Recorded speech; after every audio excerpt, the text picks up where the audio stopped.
Hello friends, welcome to my channel. ఈరోజు వీడియోలో పులిహోర recipe చూపించబోతున్నానండి. చాలా టేస్టీగా మనం రెగ్యులర్గా చేసుకునే పులిహోర కాకుండా కొంచెం డిఫరెంట్గా ట్రై చేశాను. టేస్ట్ చాలా బాగుంది. సో ఇంకా లేట్ చేయకుండా ఈ పులిహోరని ఎలా చేసుకోవాలో వీడియోలో చూసేసేయండి. సో దీనికోసం ముందుగా రైస్ని అయితే కుక్ చేసి పెట్టేసుకోవాలండి. వేడిగా అన్నం ఇలా వండేసి పెట్టుకున్నాను. మీరు లెఫ్ట్ ఓవర్ రైస్తో అయినా చేసుకోవచ్చు, లేదంటే అప్పటికప్పుడు తినాలనుకుంటే కూడా చేసుకోవచ్చు. సో ఇలా రైస్ నేను ముందుగానే కుక్ చేసి పెట్టుకున్నాను. ఇది కొంచెం చల్లారడానికి పక్కన పెట్టేశాను. అలాగే ఇక్కడ నేను అన్నం వండుకోవడానికి ముందుగానే ఇలా చింతపండుని నానబెట్టి పెట్టుకున్నానండి. మనం ఎంత రైస్ తీసుకుంటామో దానికి తగ్గట్టుగా చింతపండుని వాటర్ వేసి నానబెట్టేసుకోండి. ఇప్పుడు ఒక బాండీ తీసుకోండి. అందులోకి జీలకర్ర, ధనియాలు, కొన్ని మెంతులు, కొన్ని మిరియాలు వేసేసుకొని లో ఫ్లేమ్లో మెంతులు కొంచెం ఎర్రగా అయ్యేంత వరకు వేయించుకొని పక్కకు తీసి పెట్టేసుకోండి.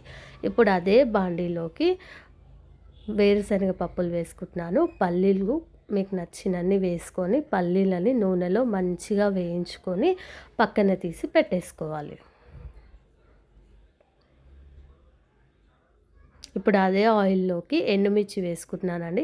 ఇక్కడ మనం కారం ఏమీ వేయట్లేదు, ఈ స్పైసెసే సరిపోతాయి అన్నమాట. సో ఎండుమిర్చి మనం తీసుకునే రైస్ క్వాంటిటీకి తగ్గట్టుగా ఎండుమిర్చిని కూడా నూనెలో వేసేసుకొని కొంచెం కలర్ చేంజ్ అవ్వగానే తీసేసుకోండి, లేదంటే మాడిపోయే ఛాన్సెస్ ఉంటుంది. సో ఇలా కొంచెం ఎర్రగా ఉన్నప్పుడే తీసేసుకొని పక్కన పెట్టేసుకోండి.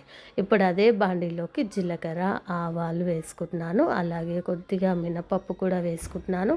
ఇలా ఆవాలు, జీలకర్ర, శనగపప్పు, మినపప్పు, ఒక ఎండుమిర్చి వేసుకోండి. అలాగే ఒక 2-3 పచ్చిమిర్చిని ఇలా నిలువుగా కట్ చేసి వేసుకోవాలి.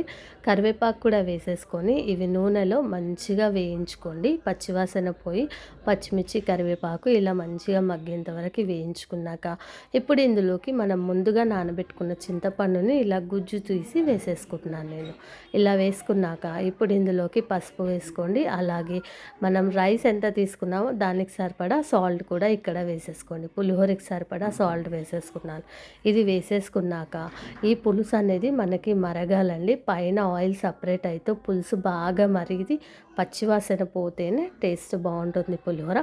సో ఇది సిమ్లో పెట్టేసి అలా మరిగించుకోండి.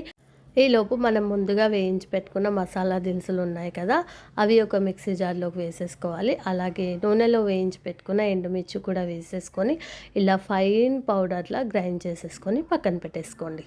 ఇక చూడండి, మనకి పులుసు అనేది మరుగుతుంది కదా, ఇది ఇంకాస్త మరగాలి, మరిగి కొంచెం చిక్కబడాలన్నమాట. సాల్ట్ అనేది చెక్ చేసి వేసుకోండి. ఇక చూడండి, ఆయిల్ సపరేట్ అయితే పులుసు బాగా దగ్గర పడింది కదా. ఇప్పుడు ఇందులోకి మనం గ్రైండ్ చేసి పెట్టుకున్న పౌడర్ని కూడా వేసేసుకోవాలి. ఇక్కడ నేను వచ్చేసి మనకి ఒక 2 గ్లాస్కి రైస్కి సరిపడా ఈ క్వాంటిటీ తీసుకున్నానండి. ఒకవేళ మీకు ఎక్కువగా అనిపిస్తుంది అంటే కొంచెం తీసి పక్కన పెట్టేసుకోవచ్చు. అవసరమైనంత మేరకి రైస్లోకి కలుపుకుంటే సరిపోతుంది. చూడండి, ఇలా పౌడర్ వేసిన తర్వాత కూడా ఒక 2-3 నిమిషాలు ఆయిల్ సపరేట్ అయ్యేంత వరకు మగ్గించుకోవాలి. ఇందులోకి కొద్దిగా బెల్లం వేసుకుంటున్నాను. ఈ స్పైసెస్, పులుసు అంతా బ్యాలెన్స్ చేయడానికి బెల్లం కూడా వేసేసుకొని కలుపుకొని స్టవ్ ఆఫ్ చేసేసుకోవాలి. ఇప్పుడు ఈ పేస్ట్ని మనం అన్నంలోకి వేసేసుకొని కలుపుకోవాలి. కొద్దిగా వేసుకుంటూ కలుపుకోండి. ఒక పెద్ద గిన్నె తీసుకున్నారంటే చేయితో హ్యాపీగా మిక్స్ చేసుకోవచ్చు అనమాట. నేను ఇక్కడ అన్నం వండుకున్న దాంట్లోకి కొద్దిగా వేసుకుంటూ మొత్తం మిక్స్ అయిపోయేలాగా బాగా కలుపుకుంటున్నాను. కలిపేటప్పుడే ఒకసారి ఉప్పు చెక్ చేసుకోండి, సరిపోయిందో లేదో. వేడిగా ఉన్నప్పుడే ఉప్పు వేసుకొని కలుపుకుంటే మనకి టేస్ట్ అనేది బ్యాలెన్స్ అవుతుంది అనమాట. సో ఇలా మీకు ఎంత పడుతుందో అంత వేసుకొని కలుపుకోండి. మిగిలింది బాక్స్లో స్టోర్ చేసుకొని ఫ్రిడ్జ్లో పెట్టేసుకుంటే ఒక 2 డేస్ వరకు స్టోర్ ఉంటుందన్నమాట. సో ఇలా మొత్తం కలిపేసేసుకోండి పులిహోర మిక్స్ అంతా. చూడండి, కలిపిన తర్వాత ఎంత బాగా కనిపిస్తుందో. టేస్ట్ అయితే చాలా బాగుంటుందండి. ఇలా ఒకసారి ట్రై చేయండి పులిహోర రెసిపీ. ఈసారి ఎప్పుడైనా చేస్తే ఇలా చేయండి, తప్పకుండా నచ్చుతుంది.